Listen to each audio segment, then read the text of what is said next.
Cara, é muito louco tu pensar que Real Madrid e Manchester City provavelmente é a maior rivalidade do futebol moderno, e eu sei de Real Madrid e Barcelona, de toda a história por trás do El Clássico e de outros grandes jogos espalhados pela Europa, mas a realidade é que desde que o futebol se modernizou após a era Messi e Cristiano Ronaldo, eu acredito que esse duelo Real Madrid e Manchester City é o maior duelo que nós temos no futebol atual. Isso porque, além dos times terem grandes craques como Haaland, Mbappé, De Bruyne, Vini Júnior, o Real Madrid e o City sempre estão nas cabeças do seu campeonato nacional, sempre estão disputando o título da Liga e também na Champions, eles sempre estão chegando lá. Apesar do City só ter sido campeão uma vez, ele sempre chega nas semifinais, nas finais, e é um time que dá sempre muito trabalho pela Europa. Além de, é claro, ter Pep Guardiola como seu treinador, que isso por si só já deixa um time muito à frente, e o Real Madrid a gente nem precisa falar também da qualidade do trabalho do Carlo Ancelotti. E é bem louco tu parar pra pensar isso, porque antes de 2016, o Real Madrid e o Manchester City nunca haviam se enfrentado na Liga dos Campeões numa fase eliminatória e viviam cenários bem diferentes para o esporte, porque o Real Madrid já era um time bem consolidado, já tinha ganhado uma pá de Champions League e já era um time totalmente dominante no cenário nacional, enquanto o Manchester City, apesar de ser um time tradicional da Inglaterra, nunca haviam chegado nesse nível no futebol europeu e muito menos na Liga Nacional. E pra ser sincero, esse primeiro duelo entre Real Madrid e Manchester City em 2016 foi um pouco desigual, porque se tu lembra, esse time do Real Madrid era um time bem envolvente, muito bom, com ataque com o BBC, o trio de meio campo já era o Kroos, o Modric e o Casemiro, que viria a ser o time campeão, tricampeão, né, de forma consecutiva da Liga dos Campeões. E eu fiz até um vídeo sobre isso, se tu quiser saber melhor. E do outro lado, o Manchester City estava vivendo uma reconstrução, apesar de dentro da Inglaterra eles já terem tido algum sucesso. Por exemplo, eles já tinham ganhado 2 títulos de Premier League, um FA Cup e 2 Copas da Liga Inglesa naquele momento. Eles ainda não eram esse time absurdo que eles viriam a se tornar anos depois. Tudo bem que já tinha o De Bruyne, tinha o Agüero, tinha algumas referências como o Fernandinho, por exemplo, também presentes naquele elenco, mas se tu pega o futebol jogado, a qualidade de jogo do Manchester City e do Real Madrid era incomparável. Era óbvio que o Real Madrid era um time melhor. Apesar disso, o duelo foi muito equilibrado. O primeiro jogo, que é no Etihad, na casa do Manchester City, foi um empate em 0-0, e o segundo jogo, a volta no Santiago Bernabéu, o Real Madrid vence por 1-0 no gol do Gareth Bale. O Bale era sempre crucial nesses momentos, né, cara? E ali o Real Madrid foi para mais uma final de Liga dos Campeões, enquanto o City mais uma vez ficaria pelo caminho. Mas como eu havia dito anteriormente, essa rivalidade não ia ficar barato, porque o Manchester City iria mudar e muito da água pro vinho, porque chegaria o Guardiola e basicamente o técnico espanhol, que é considerado por muitos um dos melhores de todos os tempos, estava sem ganhar a orelhuda fazia uma cota. Desde que ele saiu do Barcelona, ele não havia conquistado esse título depois, porque ele passa no Bayern de Munique, mas não teve nenhum sucesso a nível europeu. Basicamente, estou querendo dizer que ele não havia vencido a Champions League enquanto ele treinava o time de Munique. E essa primeira temporada do Guardiola treinando o clube inglês foi meio decepcionante. Eles terminam em terceiro lugar e é eliminado na Champions League de forma precoce para o Mônaco nas oitavas de final. E é realmente esse Mônaco do Falcão Garcia e do Mbappé, e o Falcão mete um golaço nesse duelo contra o Manchester City. Esse Mônaco também tinha o Fabinho, o Bernardo Silva, que viria a fardar a camisa do City anos depois. Era um time que jogava muita bola. Mas na segunda temporada do Guardiola, tudo já vira com o Manchester City. Ele consegue levar um time a um recorde de 100 pontos na Premier League, e a partir daqui basicamente é só falar o óbvio, porque o City se torna de forma inquestionável o melhor time da Inglaterra e um dos melhores da Europa naquele momento. Porém, quando a gente fala de Champions League, parecia que esse time não conseguiria vingar, porque como eu havia falado, eles foram eliminados pelo Mônaco, depois pelo Liverpool de forma esmagadora, depois sofrem uma derrota, talvez essa seja uma das mais dolorosas para o Tottenham, em que basicamente o Stanley faz um gol no fim do jogo que daria a vaga ao Manchester City para a próxima fase, mas aí o gol é anulado e é brutal, cara. O Manchester City parecia que não ia ter nunca um sucesso europeu. Mas já do outro lado, o Real Madrid estava copando tudo no quesito Europa. ganhando suas 3 Champions de forma consecutiva e encantando geral com um futebol bem jogado. Tudo bem que teve erros de arbitragem que contribuíram bastante para o Real Madrid copar 3 orelhudas, isso é óbvio, mas aquele time jogava muita bola. Você não ganha 3 Champions League seguidas se seu time é ruim. E essa dinastia do Real Madrid na Europa acaba na temporada 18-19. Sim, essa temporada também que o Cristiano deu tchau pro Real e foi pra Juventus, e o Real enfrenta o Ajax nas oitavas de final da Champions. E se tu lembra bem desse jogo, foi difícil, porque o Real Madrid vence o time holandês na Holanda, porém o que o Ajax joga de bola no segundo jogo no Santiago Bernabéu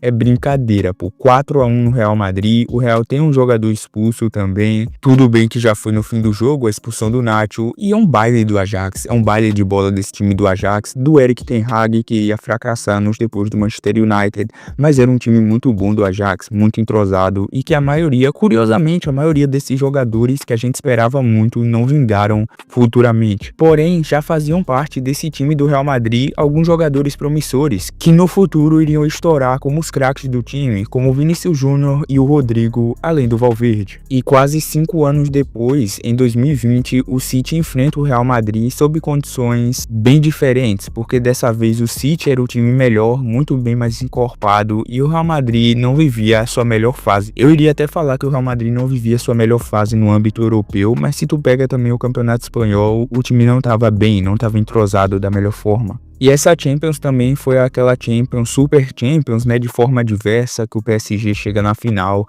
E esse confronto do City com o Real foi um confronto bem dominante para o time inglês, né? Sendo sincero, o City vence o primeiro jogo por 2-1 na casa do Real Madrid e vence também por 2-1 na sua casa, no Etihad. O que foi frustrante dessa Liga dos Campeões para o Manchester City foi que eles foram eliminados pelo Lyon, tomando 3-1. Isso é inacreditável, você passa do Real Madrid e é eliminado pelo Lyon. E muita gente aqui, inclusive eu, era um crítico do Guardiola nessa época, porque o time criava muitas chances, mas parecia que não tinha um centroavante competente, um cara que iria enfiar a bola para o fundo do gol, coisa que ele corrigiu futuramente contratando o Erling Haaland. E curiosamente é o ano que ele vence a tríplice coroa, inclusive, óbvio, a Champions League também pelo Manchester City. Já na temporada 2021 é a temporada que o City também sente mais uma vez o sabor amargo na competição europeia, porque eles chegam na final da Champions League eliminando o PSG, Borussia Dortmund e Borussia Mönchengladbach, enfrentam o Chelsea e é um jogo complicado para o Manchester City, porque aquele Chelsea do Tuchel não era um time muito bom no quesito em peças individuais, mas estava bem encaixado e com vários jogadores naquele time vivendo o seu prime. O Chelsea vence com um passe inclusive do Mason Mount e um gol do Kai Havertz. Se eu te falo isso hoje em dia, provavelmente tu não acreditaria. Para você ter ideia do quão zicado era o Manchester City no quesito futebol europeu, no quesito Champions League, parecia que a hora dos caras nunca chegaria. E nesse ano também o Real Madrid quase chegou na final e faria uma final com o Manchester City, exemplificando essa rivalidade, mas o Chelsea conseguiu superar o Real Madrid dentro de casa, porque o primeiro jogo foi um empate em 1-1 no Santiago Bernabéu, mas na casa do Chelsea, no Stamford Bridge, no segundo jogo foi 2-0 para o time inglês. Mas é na Champions de 2022 que eu acredito que chegamos no ápice dessa rivalidade, ou pelo menos no confronto que mais aflorou e demonstrou que esse era realmente o maior duelo dessa era moderna do futebol. Isso porque ambos os times se enfrentariam na semifinal. E o jogo de ida no Etihad foi um jogo totalmente absurdo. O Manchester City venceu por 4-3 e o Real Madrid jogou muita bola também nesse jogo, apesar do City ter sido superior. Tem aquele golaço do Vinícius Júnior que ele dá o drible no Fernandinho de forma absurda. Era o auge também do francês Karim Benzema. E o Manchester City tinha um time bem entrosado, já com a base sólida dos anos anteriores, com jogadores como De Bruyne, o Phil Foden e o Bernardo Silva sendo peças cruciais desse elenco. Mas é no jogo de volta que a mágica acontece, porque o Real Madrid estava conseguindo perder seu jogo no Santiago Bernabéu com um gol do Mahrez aos 73 minutos. E é aqui que a gente entra naquele mesmo ditado, né, que 90 minutos no Bernabéu são muito longos, cara. O Rodrigo acha 2 gols em 2 minutos, cara, aos 90 e aos 91, virando o jogo para o Real Madrid naquele momento, empatando no agregado, o que levou o duelo para a prorrogação, onde o Karim Benzema consegue fazer um gol de pênalti e dar vitória para o Real Madrid em um jogo absurdo e em mais uma remontada à la Real Madrid na Champions League, coisa que só esse time viciado na Champions consegue fazer. Curiosamente, o destino faria o Manchester City e o Real Madrid se enfrentarem mais uma vez na temporada seguinte, porque nessa temporada 22-23, novamente nas semifinais, o Real Madrid enfrenta o City, empatando o primeiro jogo no Santiago Bernabéu por 1-1.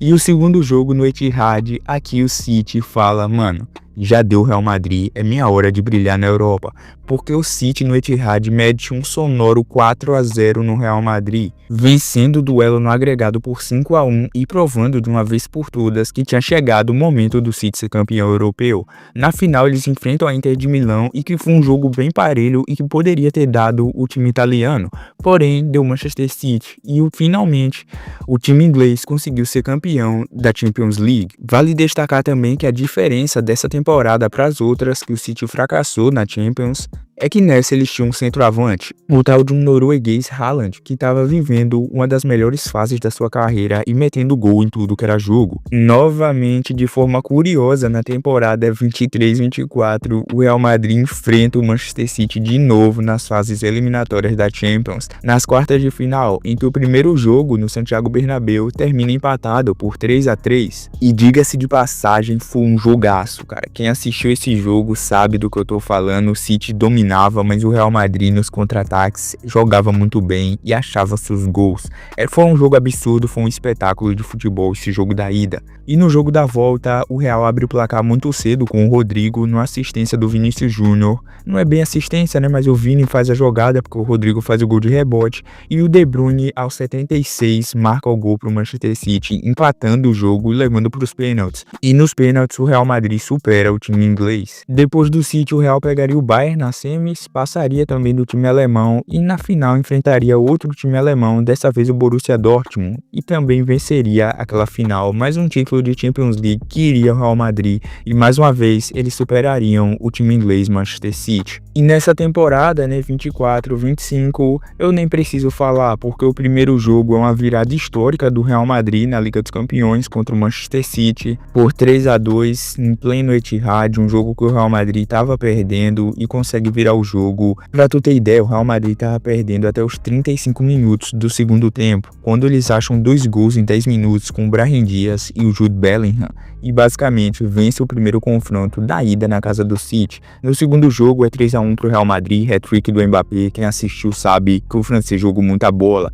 O que eu acho legal de destacar é como a partir de cada temporada os contextos vão mudando. Tinha temporada que o City estava muito melhor que o Real, tinha temporada que o Real estava muito melhor que o City, como nessa. Isso é absurdo você pensar como esses times variaram ao longo da temporada, mas como esse duelo não deixou de ser interessante.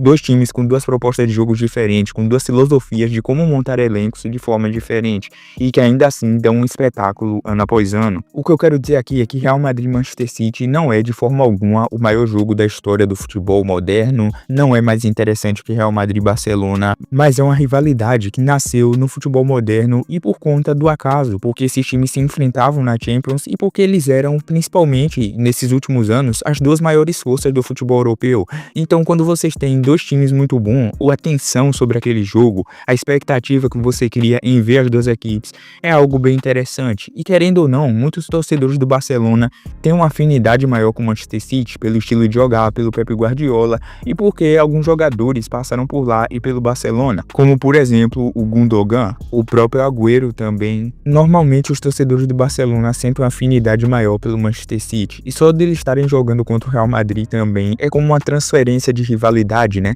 As pessoas que curtiam mais o Barça acabam curtindo mais o City e quem curtiu o Real segue torcendo pro Real, mas acaba sendo um jogo de certa forma interessante. Ver como esses dois times meio que monopolizaram a Liga dos Campeões nos últimos anos e ficaram disputando entre si para ver quem era a maior força do futebol europeu. Mas então, tu concorda ou não com a minha opinião? Tu acha que o Real Madrid e Manchester City é um dos maiores jogos do futebol moderno?